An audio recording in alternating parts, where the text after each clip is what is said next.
Hello everybody, bonjour tout le monde, j'espère que vous allez aimer la vidéo. I hope you're going to enjoy the show. Si c'est votre première fois, je vous demande s'il vous plaît de vous abonner avec la cloche de notification. If it's your first time, please do subscribe with the notification bell.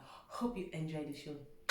See you soon. Aujourd'hui, today, je vais vous parler de Ange Didier Wang, aka DJ Arafat. Paix à son âme. DJ Arafat était producteur, chanteur, artiste, compositeur, danseur, chorégraphe, producteur si je ne l'ai pas encore dit. Il est décédé à 33 ans à Abidjan. Il a 4 enfants et sa mère, Tina Glamour, est une chanteuse. Son père, Pierre Wang, était ingénieur de son et guitariste également. Donc voilà à peu près sa biographie. Comment est-ce qu'il a eu le nom DJ Arafat ou Arafat tout simplement? C'est simple, il avait des amis libanais.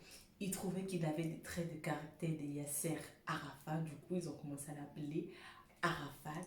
Et surtout, Didier s'inspirait énormément d'un Congolais qui s'appelait Arafat.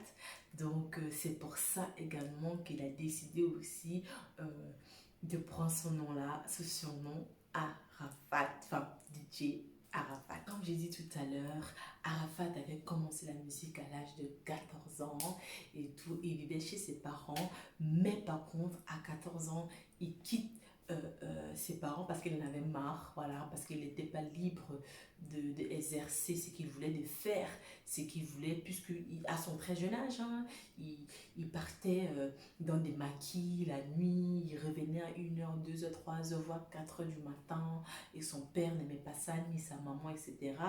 Du coup, ça lui saoulait, entre guillemets, de ne pas avoir cette liberté de faire ce qu'il veut. Donc, il a quitté ses parents, il est parti vivre chez sa grand-mère, etc. Donc, à 14 ans, il commence à chanter dans des maquis et il gagnait à peu près, je crois, 1 euro. Donc, juste de quoi manger et boire un peu, quoi. Et petit à petit, je peux dire que elle est de plus en plus connue justement dans les maquis jusqu'au jour où il était dans un grand maquis. Il est parti chanter dans un grand maquis, je crois qu'il s'appelait Shanghai. Voilà, c'est ça, Shanghai. Quand il a eu l'occasion de faire ses prestations justement dans le maquis à Shanghai, c'est là-bas où il a fait la rencontre du producteur Roland Begis. Et avec Roland Begis, ils ont sorti le titre Jonathan, Jonathan, aïe, aïe, aïe. Bref, après son single Jonathan, Jonathan, Jonathan, aïe,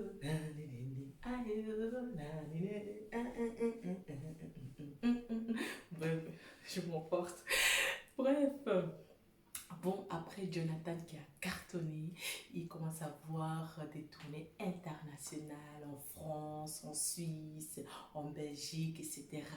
Il part pour la France, il reste 3 mois en France. Au bout de 3 mois, il rentre à Abidjan, Côte d'Ivoire. Il sort un autre single, Faut pas pleurer, et il revient en France pour la deuxième fois et décide de rester, de s'installer en France. Comme j'ai dit tout à l'heure, Arafat avait décidé de rester en France, etc.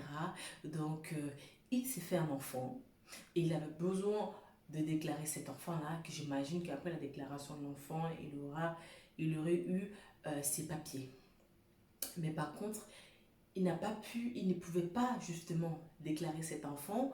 Pourquoi? Parce que son passeport avec le visa tamponné était avec son promoteur. En fait, dès qu'ils arrivent sur le territoire, leurs promoteurs, ils prennent leur passeport illégal. Pour eux, je pense que ça les garantit comme quoi l'artiste ne va pas fuir, il va respecter les règles qu'ils ont eues, enfin l'accord ou le contrat qu'ils ont signé entre eux. Donc, il détient le passeport de l'artiste. Donc, c'est ce qui s'est passé. Puisque Arafat a fait un enfant, il avait besoin justement de faire déclarer cet enfant-là. Et j'imagine que c'est grâce à ça qu'il allait peut-être avoir les papiers sur le territoire français et rester définitivement. Donc, son promoteur refuse de lui donner son passeport et refuse catégoriquement. Et du coup, Arafat, bah, il ne pouvait pas déclarer cet enfant. Mais par contre, le promoteur lui dit, si tu arrives à me donner 5 000 euros, moi, je te donne ton passeport. Bah, Arafat, il n'avait pas 5 000 euros. Il ne pouvait pas avoir ces 5 000 euros-là, puisque, oui, il était connu, il était célèbre, mais le porte-monnaie n'était pas encore, voilà, il ne gagnait pas assez d'argent pour pouvoir avoir 5 000 euros d'un coup comme ça et donner à ce promoteur-là. Donc, il laisse tomber. J'imagine que peut-être il n'a pas pu déclarer cet enfant, je ne sais pas. Il laisse tomber, il vit sa vie à Paris, son passeport, le visa, excusez-moi, arrive à terme. Il continue, il reste sans papier sur le territoire français, etc. Jusqu'au jour où il s'est fait contrôler à Gare du Nord par des policiers, par des flics. On lui demande ses documents, il ne les avait pas. Donc, ces flics-là, on le ramène à garde à vue. Et du coup, puisqu'il n'avait pas ses papiers sur lui, déjà il n'avait pas les papiers sur lui, il n'était pas en règle, etc. Donc, il a été en prison pendant 1 année, juste pour cela. Et après les 1 année, il est retourné à Abidjan. Enfin, on l'a repatrié en fait. On l'a repatrié à Abidjan après 1 an de prison, enfin, voilà, c'est ça. Après 1 an de prison en France, on le repatrie à Abidjan.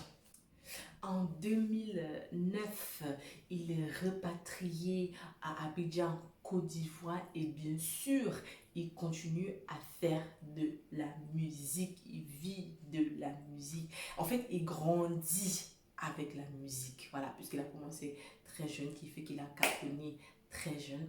Donc, il grandit avec la musique, il sort des hits et des albums qui cartonnent, qui fait encore de lui ce qu'il est devenu aujourd'hui, la légende qu'il est devenu aujourd'hui. Et oui, il a collaboré, excusez-moi, il a collaboré avec beaucoup des artistes internationaux.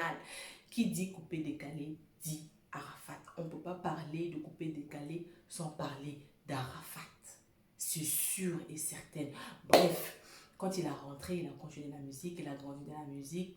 Il crée même son label Yorogon Production, etc. Il fait des feats avec des artistes internationaux. Il est sollicité de partout. Il fait des concerts de partout. Bref, il est devenu de star, quoi. Voilà. Donc, il commence à gagner du pété-pété, de l'argent, etc. Donc voilà, et c'est ça qui a fait de lui la légende qu'il est aujourd'hui, qu'on parle de lui en tant que DJ Arafat. Il est même reconnu en tant que l'artiste le plus influençable à l'international, pour vous dire à quel point il a un impact dans son monde, même après sa mort, avant sa mort et après sa mort. Bref, comme je dis toujours, je simplifie toujours les vidéos. Je ne peux pas tout vous dire. Comme je dis, la vidéo va être super, super, super, super, super, super longue. Donc, je vous parle un tout petit peu du parcours de ces artistes dont je choisis de vous parler, etc. Donc j'espère que la vidéo vous a plu, j'espère que vous avez appris quelque chose sur notre légende DJ Arafat. Et puis ensuite, comme je dis toujours, paix à son âme, il restera toujours la légende du coupé décalé. Qui dit coupé décalé dit DJ Arafat. Voilà, donc Comme j'ai dit, j'espère que vous avez appris quelque chose sur lui, que la vidéo vous a plu. Et si c'est le cas, je vous demande s'il vous plaît de vous abonner avec la cloche de notification, etc. Donc, c'est la fin de la vidéo. Euh, J'espère que vous serez là à ma prochaine vidéo. Je vous attends. Et bien sûr, je profite, s'il vous plaît, pour vous dire que j'ai besoin de votre soutien. J'ai besoin de votre soutien, etc. Un petit pouce bleu, ça sera sympa. En commentaire également, ça sera encore chouette. Et bien sûr, abonnez-vous. Regardez d'autres vidéos que j'ai fait, etc. Partagez au max. Comme je dis, l'union fait la force. Sans vous, je ne serais pas là. Voilà, je ne serais pas là. Et j'espère qu'en étant là, vous allez apprendre quelque chose et que voilà, vous allez quand même, vous voyez, aimer ce que je fais, quoi.